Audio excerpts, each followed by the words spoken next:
So, it's another rainy day, so I got to use the oven again, and but now it's not raining presently, so I just put plastic on. I'm gonna have a deck dinner, but I read this morning, and it was actually not a bad book. It wasn't very thick, and there's not a whole lot of information, but there's some information that was really useful for me. So I'll be talking about that. First, I'm going to drink my bell pepper juices, the burgundy bell pepper. I can't remember what they're called again.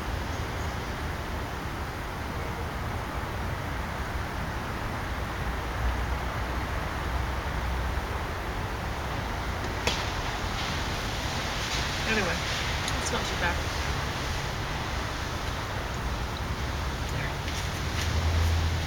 And I'm having a couple more of these cauliflower things, and I made little yam in the oven, and yellow flesh potatoes, and artichoke heart. And I can't stand cooking artichoke, but I don't think there's any meat on these suckers. Maybe a little. So I once read, I always hate making cooking artichoke, because it seems like such a waste. By the time you get to the edible bit, it seems like you're cutting everything off. And plus, when you want to serve dinner, you want it to look kind of fancy, and this looks fancy on a plate, but the artichoke heart itself doesn't. So I remember reading, this was a long time ago, somebody talking about how they like just roasting artichoke just in the oven, and then eating the flesh off like this as they peel it, just sitting in front of the TV or whatever. And so I thought this morning, may as well try it. I've never tried it, and sure enough, this works out really nicely. I much prefer this. Sort of I've just wrecked the stem though. That's okay. Anyway, so I'm gonna continue to do that, and then I could just pitch the. I guess, what would this be? This isn't leaves. What is it? It must be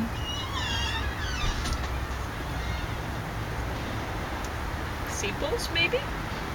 I don't know what it is. I'll have to look that up sometime. Anyway. I'm so tired. I did a lot of work yesterday, and now today I'm just totally pooped out. Wow. And, but I'm glad that I managed to get some cooking done and stuff. Well, a lot of cooking. Wow. Yeah.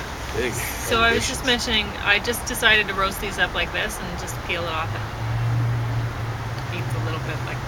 Okay. If you want. If you don't want to, don't. And then we I don't compost care. the stuff. That's Yeah, a good exactly. Idea. So, yeah, it's all getting used. It's not waste here. No. So.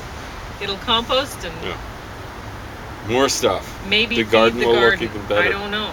Oh, I'm sure it will. But, Jeez, no, don't worry about it. Here. Yeah, but It's you know, getting too I friendly broke with off two huge, like Yeah. maybe even that big around stalks off of that one. Yeah. Because and you can see some of the broken bits actually. See, this plant's almost kissing me like Don Because Cherry. these things are huge. I need to move this chair over that way. Move everything. They just grew up over with the rain. I think so. But that one grew down because I broke a couple big stems off of it. Before. No, it's just like overnight grew like the day of the Triffids. I think so. It was a pretty good rain last night. Anyway. It was a nice, comfortable thunderstorm. Never got, well, at my place it never got too close. Could be a big difference. So I think I'm supposed to go to washable menstrual pads today at 1. Is it the second Monday of the month? Because the first was a holiday, right? Yeah. Oh, that's the way they count it. Because otherwise it's the third. Otherwise they do the first holiday of the month. Anyway, It might be worth your while. I What think time? I'm supposed to go there. Yeah. What time is it? 1? Did you say? Yeah. So they won't get a lot of work out of me today because I'm very tired. Well, I can drive you down in No, case it's they're like not 2 there. blocks. Oh, where is it? It's very close. I thought it was down at Fritzig, but No, it's at the Baptist church. oh, that one. Yeah, I knew it was in that direction. I was just mixing up with Fritzig. Yeah, it's 2 blocks. 2 blocks and maybe 1 lot. So Yeah. 1.5 Very lots. close. So I'll walk Plus there later. half an alley. Yeah. So 2.5 blocks plus 1 lot. That's the best way to. No, hold on, because this is it is 2 blocks plus 1 lot. Yeah. Very complicated. Anyway, Screws things up when you're in alley. In many ways. what I really need to be doing is sleeping. Yeah, me too. That's why I'm just going. I know. If I'm having to study for a presentation. But anyway, this guy's Just too friendly. too friendly. Kissing, Anyway, getting underfoot, under elbow. I'm gonna read to you while you eat. This is just the rice mixed with Cauliflower. yeah, but the rice that I made these out of Oh. with nutritional yeast in it and stuff, so it tastes cheesy. Okay. So as long as it tastes like cheese and not taste crappy. No, oh yeah, no, I meant cheese. Yeah. Okay, anyway, I'm going to talk. Oh, and bell pepper juice. It should be really fine. I drank mine without any water chasers, so. Yeah. Although I'll have to get the foamy bit out from the Well, cup. there's amazing It's stuff left. I there's think a you lot can of only foam in drink there. really half of the actual. There's just a lot of foam in there. Oh, it's foam. Okay. Yeah. It's. I have to rinse it out. I figured it was solid stuff. And anyway, cannabis and CBD for health and wellness. Oh, and this is the first time I have ever seen such an awesome picture of an author at the end of the book. It's hilarious. You can't show it, eh? No, I can show it. I just have to get up, and Well, I I'll don't show feel it like then. it. How's that sound? So, Well, getting up's easier for me than it is for you. It's at the back You of the have book. Okay, back of the Just book. Put it in the. There we go. I'll try to get it real close. Now But the it's bottom great. person looks pretty. Yeah, she looks all So it's the top serious. person here, right there. Okay, do you want to describe her pulling? Eliza Sherman. Okay, you Okay. can put the book back. Okay, there we go. But I So that love is that quite picture. a picture there. So just prop it up again. Yeah. Picture's worth a Awesome. million words there. Yes, that was And great. some of the words would be half baked, absolutely baked. It looks very good. No, it looks So, good. That's in a page good sort of 23. way, right? Yeah. Trichomes, sticky hair-like parts on leaves and buds. They're there for protection, produce terpenes. If the plant is stressed, more trichomes produce. Dust from dried cannabis flower, kief, is dried trichomes. 24. Hemp can grow 13 feet tall. So tall. Hemp contains more CBD. 31. CB1 receptors, mostly in brain and central nervous system. CB2 receptors, mostly in immune system and peripheral nervous system. You are going to get yourself broken, little friend. I don't know how to convince him not to be so cuddly with you. Page 36. CBGA, cannabinoid precursor, is converted into the acid forms of THC, CBD, and CBC. THCA and CBDA. Heat, 104 degrees Celsius, 118 degrees Celsius, convert these to THC, CBD, and CBC. So there's a diagram in the book that makes a lot more sense than what I just read to you. I'm going to skip ahead. I just wrote in the corner here, just in case people are interested in this sort of thing. Page 144, Granddaddy, purple or blue cheese. Those are types of cannabis, can increase arousal and the duration or intensity of orgasm. But you get too much of that and you just sleep. So, page number 40, when THC degrades due to exposure, or THC, too tired to read. When THC degrades due to exposure to air and light, CBN is formed. CBN can cause paranoia. So apparently, if you had I know some people have had bad experiences where they smoked some weed and got really paranoid. It could have been that you were buying crappy weed that had been stored too long or stored exposed to air and light. So what's CBN? Again, cannabis. I don't know. It doesn't matter. Anyway, something to avoid. Yeah. 44. CBG is non-intoxicating. It's antibacterial and it's effective against resistant bacteria strains such as methicillin-resistant Staphylococcus aureus, so MRSA. CBC has anti-inflammatory properties, more effective when combined with THC. Page 46. Both hemp and cannabis are subspecies of Cannabis sativa, but hemp are low resin plants.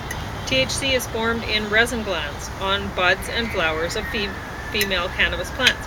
Hemp plants are phytoextractors. They can remove dangerous compounds from soil, like heavy metals. Hemp was planted at Chernobyl. Therefore, keep this in mind when purchasing hemp-derived CBD.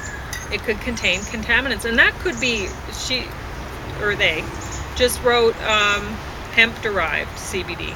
But it could be any kind of pot. I mean, if hemp grows well, why not other pot and in contaminated soil, right? And so you'd have to worry about that with anything. The safest thing to do is grow it yourself and grow it safely for your own personal use. Don't be buying it from some other douchebags that are gonna plant it in contaminated soil, and then you're buying something hoping that it's going to, say, help you along with your cancer so that you don't perish as fast or something like that. Or it does just the opposite. And there you're filling yourself with contaminants. So don't grow it yourself. It's good to know this, right? So I was very interested in learning that. Extraction methods using propane, hexane, pentane, and butane are cheap, but can leave toxic residue. And I've read about that before, which is also another reason to freak out about. Don't be, if somebody says, hey, you want to smoke a joint with me? Well, did you grow this yourself? And do you know what you're doing? You know, because otherwise, what are you smoking? Or eating, if you're eating the edible stuff. Whatever. What are you taking? I mean, people are way too cavalier about what they put in their bodies. We're exposed to so many toxins anyway. Why make it more? It's ridiculous. Ethanol extraction is safer. Supercritical CO2 extraction uses CO2 under high pressure with cold temperatures. Page 50. Terpenes produce color, smell, and taste. Red in tomatoes, citrus taste of orange, astringent smell of pine. Page 52. Terpenes found in cannabis and other plants. 1. Alpha-pinene and beta-pinene. Also found in rosemary, pine needles, dill, and basil. An example is OG Kush, if you're wanting to get a... Kush? Yeah. K-U-S-H? Yeah. Yeah, that's from the Sudan. If you're wanting to get a kind of marijuana that's high in that. Topical. Antiseptic, analgesic, antibacterial, antifungal, and anti-inflammatory. Internal. Anti-inflammatory, asthma relief. 2. Beta-carophylline. Also found in black pepper, cloves, hops, basil, rosemary, and oregano. Binds to CB2 receptor. An example is OG Shark. Another one is Trainwreck. Topical, anti-inflammatory, analgesic. Internal, antioxidant, reduces muscle spasm, pain from inflammation, suppresses cancerous tumor growth. Number 3, geraniol. Also found in geraniums, lemon, tobacco. Amnesia haze, white shark, OG Kush. Topical, mosquito repellent. Remember I was saying earlier that I was drinking loads and loads of lemon and the mosquitoes weren't going after me. Mm-hmm. And they were going after you like crazy. And then I stopped drinking all the lemon because and then they went nuts. And then they went nuts after me. I was like chopped liver all of a sudden. Yeah. So totally, I was right about that. Looks like the lemon, because here, anyway. Relieves neuropathy, antifungal, internal, anti-inflammatory, anti-cancer, neuroprotectant, antiviral, antispasmodic, and antioxidant. Number 4, humulene, also found in cloves, basil, hops, sage, ginseng, and coriander. Examples: Master Kush and Skywalker OG. Topical, anti-inflammatory, antibacterial, analgesic, wound healing, internal, pain relief, appetite suppressant. Page 55. Number 5 is limonene, also found in juniper, peppermint, rosemary, and citrus rinds. Examples: headband and super lemon haze. Topical, antifungal, antibacterial, aids in absorption of terpenes transdermally and through mucous membranes. Internal, immune system support, antidepressant, anti-anxiety, antioxidant, anti-cancer, anti-inflammatory, treats gastrointestinal issues and heartburn. Number 6, linalool, also found in lavender. Examples: LA Confidential and Skywalker OG. Topical, antimicrobial, pain reduction. Internal, anticonvulsant, antidepressant, and sedative, immune system support. Number 7, myrcene, also found in hops, basil, mango, thyme, bay leaves, and lemongrass. Examples: Warlock CBD and White Widow. Topical, antiseptic, antibacterial, antifungal, enhances transdermal absorption. Internal, lowers inflammation, sedative, appetite aid, nausea relief. Page 56, number 8, ocimene, also found in mint, parsley, pepper, basil, kumquats, mangoes, and orchids. Examples are golden goat and strawberry. Cough. Topical, antifungal, antiseptic, antibacterial. Internal, antifungal, antiviral, decongestant. Number 9, terpineol, also found in lilac, pine trees, lime blossoms, and eucalyptus sap. Examples are Fire OG and Skywalker OG. And I just wanted to mention something. When I had a parrot, she loved sitting out in the lilacs just after when the lilacs, just after they'd flowered and the pods were green. She'd eat those things like crazy. And at first I was worried about her. I thought, why is she eating that? And is she going to die, right? Because she'd eat loads of the things. And her eyes would go nuts too. Oh, she loved it. So that was probably pretty good for her. She was probably getting a lot of, it was sedative, anti-anxiety, anti-tumor, antioxidant, antibiotic, and anti-malarial. Well, she needed a sedative and antioxidant. She did need that. She was nuts. Nutsoid, yeah. So topical, anti-inflammatory, antibiotic. Number 10, terpinolene, also found in nutmeg, conifers, apples, cumin, lilac, and allspice. Example: Durban poison, Jack Herer. Topical, antifungal, antibacterial, internal, antioxidant, anti-cancer, sedative when inhaled. Used to treat Crohn's and ulcerative colitis.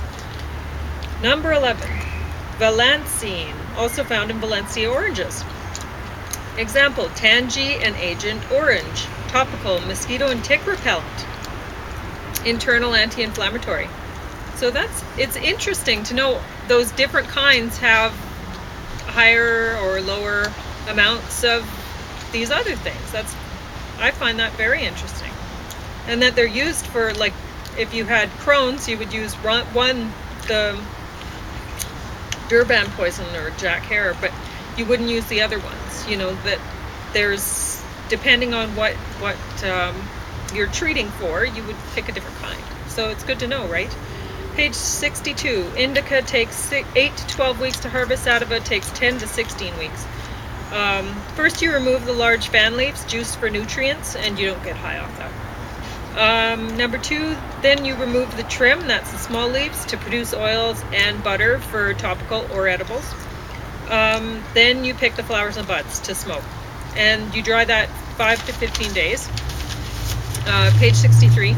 You store in dry, dark place to cure for several weeks, apparently. Extending curing process 4 to 8 weeks can improve the final product.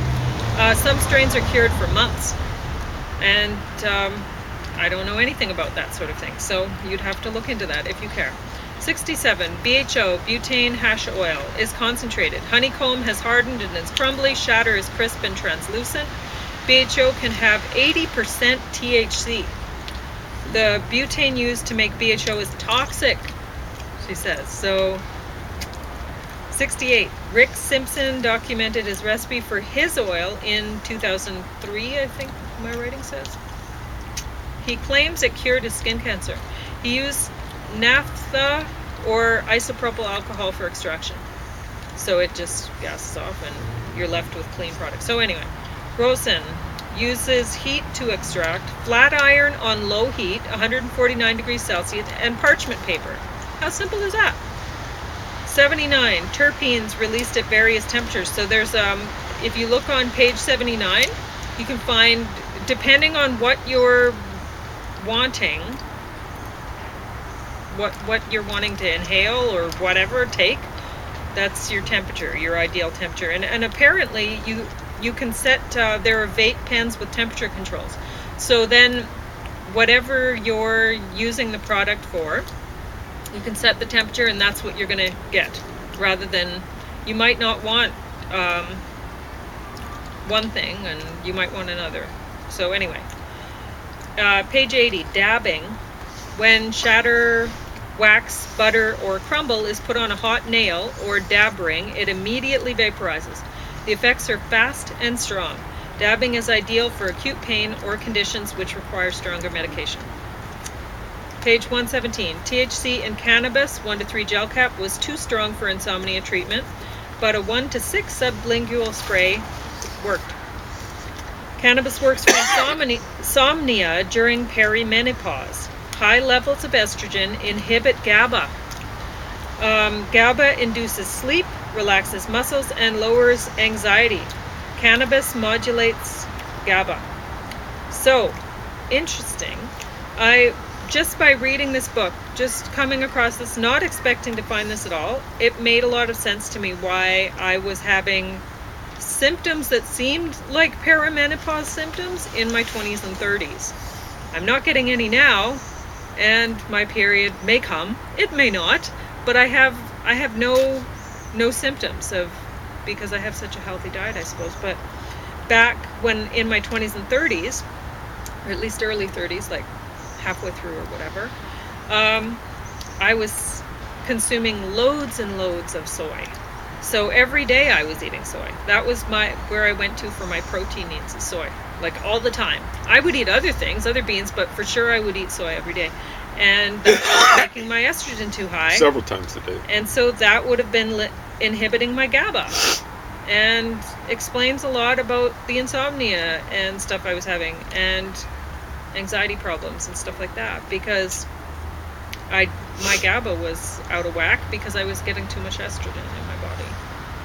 Makes sense. I haven't looked into it besides this book, so I'll have to. But THC, CBD with THC, CBN, linalool, and myrcene to treat insomnia. Page 119, nerve pain, THC, THCA, CBD, CBC, beta-carotene, geraniol, maybe humulene, limonene, myrcene, terpeneol, valencine. Oh yeah, the Valencia orange stuff. Okay. Autoimmune disorder. Eliminate grain, legumes, dairy, sugar, processed food, no nightshades, CBD. Takes CBD. And I don't know that this is a big thing lately. If you have autoimmune issues, then eliminate these things and go like paleo plus. And it's I don't know that that's really the way to go. Honestly, I think if meat is going to affect your immune system. Totally. It's your system's going to reject it. What can I say? I think if you have to look at, if you're having problems with your health, you have to go, okay, well, what am I doing right now? And if I do more of that, is it going to be making it better or making it worse? I mean, with me, I should have noticed. I should have been saying to myself, wait a minute, is it natural to be eating soy every day and drinking coffee every day? I was doing those things. Like, of course, my anxiety and sleep were going to, right? It just makes sense now, looking at it now. But back then, I just thought, oh, these are things that everyone does, and it can't be those things, right? It has to be something else. And then eventually I would try cutting out coffee and think, that doesn't make it better yet, So what's the trouble? And I couldn't figure it out. Well, there were a lot of things there. It wasn't just those things. But anyway, now I think, I shouldn't have been taking all that soy and coffee, and other things that I was doing, whatever. But I think it was mainly those two. Coffee's pretty powerful. Yeah. Oh, totally. But I think if you have autoimmune issues, if you have any sort of issues, do a detox. It's going to take all of those things out of your diet. For not the legumes maybe, but anyway, you can totally take all those things out for a while, and then put them in gradually and see which one you're having an effect with, and be honest with yourself, because you won't want to be. You definitely, if you really like eating, say, pork, and you put the pork back in and you're not feeling good, you're going to be telling yourself, oh yeah, I'm fine. Or you really like dairy, like for me, I love cheese, or coffee. I love drinking the stuff. So me trying to be honest with myself when I'm putting myself back on it and say, I know I have problems with it. I'm going to take it in anyway when I'm depressed or whatever, because you're you're down and you just go for it. And I know, but now I'm honest with myself and I go, yeah, I know I have problems with those things, right? But how many people are? THC, some things CBD. are more obvious than others, right? Like with me and lactose intolerance. Yeah, that's pretty obvious. When they found out that I was lactose intolerant, they accepted my diagnosis, actually. How many doctors do that? This is up at a cancer clinic. I said, I think I'm okay with cheese. They said, you'd better check it out. Why? Because the chemo that I take is a lactose base. So they didn't, they don't want me to lose that chemo because I got lactose intolerance and it's whipping through me. So they said, try out the cheese. Kind of like an elimination diet. I go, I am lactose intolerant to cheese. It just went right through me. So, but he loves it and he's going to eat it anyway. That was funny because everything else I was willing to give up. No. Like ice cream. The things you love the most, you don't want to give up. Well, I liked ice cream or shakes or whatever.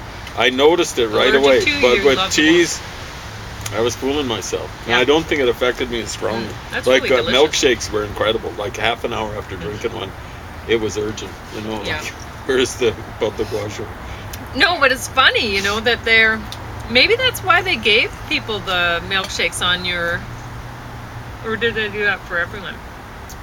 It's just everyone. It's hospital fare. Right? Oh, no, hold on. Or were they trying to see, wait a minute, are these guys lactose intolerant? I don't know why they did that. Remember how they had hot chocolate up in Edmonton? Yeah. Maybe they were trying to see if you're lactose intolerant. I'm telling you, when I finally saw the color that the milkshakes were, they were kind of like brown. Yeah, you're already just the nauseous, indescribable. So it just looks disgusting, right? It made them very hard to drink. It's hard to drink anything. It's hard to drink water. Water tastes disgusting. Anyway, I'd recommend this book. It was good.